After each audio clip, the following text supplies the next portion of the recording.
Hello guys, welcome back to Enable Website Design. In this video, I will show to share a YouTube video on Scoopit social media platform. Let me open youtube.com and then on the top right corner, I need to go in YouTube Studio, and now on the left side, here you can see all of the videos.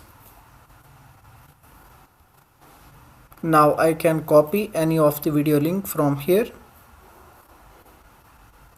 For example, let me copy this video link and then go back. You can create your Scoopit account. I already created this account, so now let me go back and log in into my existing account. Okay, after login, here you can see this one box. You can add the link here, then click on these icons, and after that scroll down, click on publish button, then yes. In this way you can easily share your YouTube videos on Scoopit social media platform.